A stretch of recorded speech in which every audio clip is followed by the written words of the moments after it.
Hey guys, what's going on? This is Brad from the ADDARMY, and today I actually have a discussion focusing on the possibility that the Digimon TCG will be the future of Digimon. Now, before I get into it, as always, remember to like, comment, and subscribe. It does help grow out the ADDARMY, and we're very close to 150, so when you see this, if you want to be one of the few who still isn't a member and want to join, come on and hit that subscribe button. It does help out, and obviously, as you can tell, this is a Digimon video. Digimon had been taking a slight backseat on the channel, just because I had some things going on, and I really did want to catch up with the Pokemon videos I'd actually planned a good amount of these prior, and I just wanted to get them done because I am trying to upgrade the styles of my videos really slowly, but like more efficiently, because I know people want to see more stuff. More content is always better, and obviously this is my way to start with Digimon, because there's actually a lot of topics to talk about with Digimon, not just the card game, but this was actually prominently featured, and as you can tell, we're going to be moving into it right now. So pretty much, after we had the 25th animation celebration for Digimon, which celebrated the 25 years since Digimon Adventure in 1999, we actually had something pretty interesting, which is that the Digimon TCG, in the form of what would be known, or for us, is going to be Digimon Liberator, really did take the main show.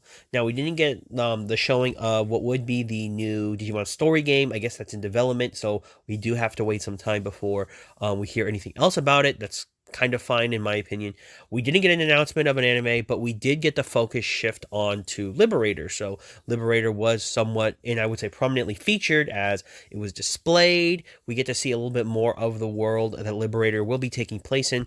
And for me, this is a big step forward, because originally we knew Liberator was going to have some tie-in with the card game, but it seems that the card game is going to be a much larger focus in Liberator, and Liberator as a whole is going to be more focused on the card game. Now, to me, this isn't actually a negative aspect at all, but what I am seeing is that since Bandai specifically wanted to focus and show us Liberator, and we do know that we are planning for a worldwide release for Digimon coming up in about, I think, 2025.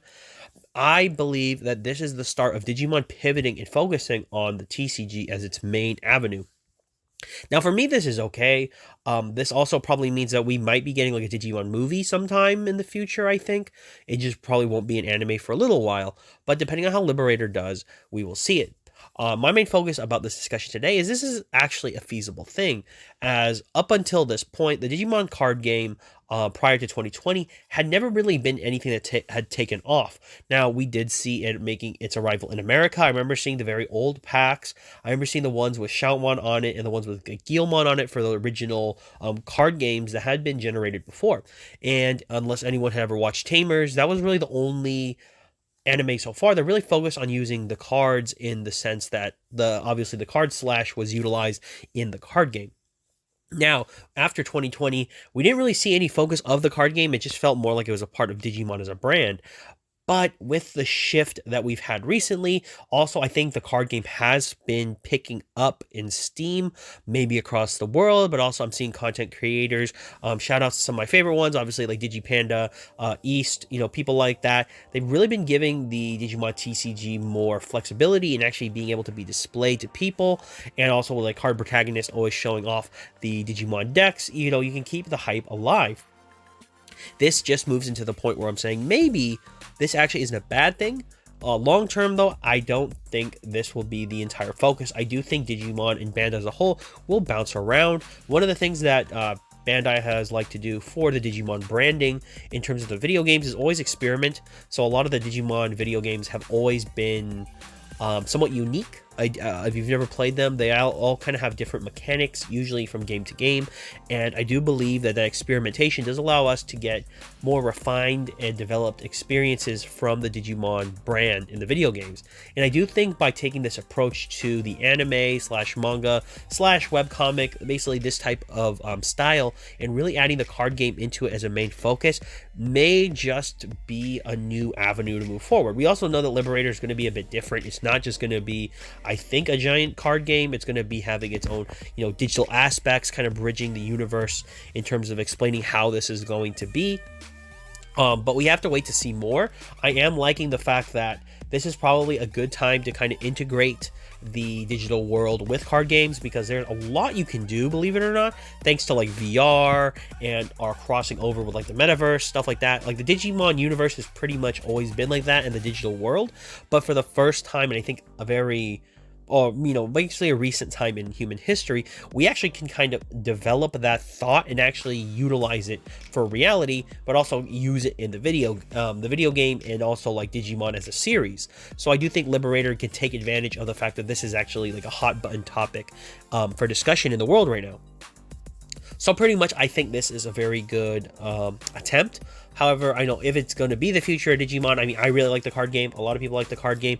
If this is the only avenue, though, we receive Digimon, I don't necessarily think I'll be happy, because then I don't want it to fall into like a Yu-Gi-Oh treatment where everything is always about probably the only anime that ever really was widely renowned to people, which is like DM, and then everything after is focused around the card game. So, still, we don't actually have a specific TCG exclusive deck. Like all of the Digimon that have experienced in the card game have either had some shadow in the media or have actually been designed Digimon prior, and they were released into the card game. I think the only other one that has really experienced that is like the Greymon X from BT11.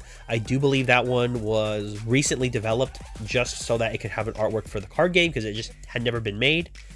So ultimately, this ends up being the fact that we haven't had like specific archetypes. So the Yu-Gi-Oh theory, where it's like the anime has been banked on, and then now the card game is just the card game, and it's complicated. I don't think that'll happen to Digimon as long as the core mechanics kind of remain the same. That's the thing, is like Digimon's a different game altogether. So as long as Bandai manages it well and they do their best to make sure that the game stays relatively healthy, I think this won't be like the death of Digimon, because that's one of the issues I think Yu-Gi-Oh has as a Yu-Gi-Oh player, is that everything is tied into the game. Really, like you can't really get away from the game, even though you could try.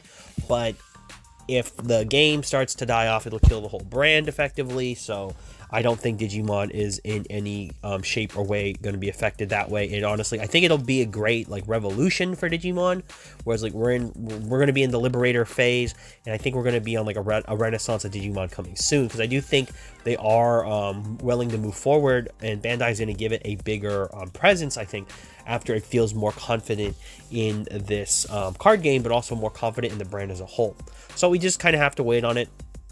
But I do think that this is worth talking about. So if you do watch this video and like it, remember to leave a like and comment down below. Let me know what you think. Also, I just wanted to take a poll for people to let me know what their favorite Digimon is. I am trying to think of new content that I want to be doing alongside some of the other stuff that's on the channel. So if I can hear what people's favorite Digimon is along with their comment, it will help me out and might give me some ideas. So that's all I've got for you guys today. And as always, this is Brad from the ADDARMY signing off. And for all of you out there, to sign on.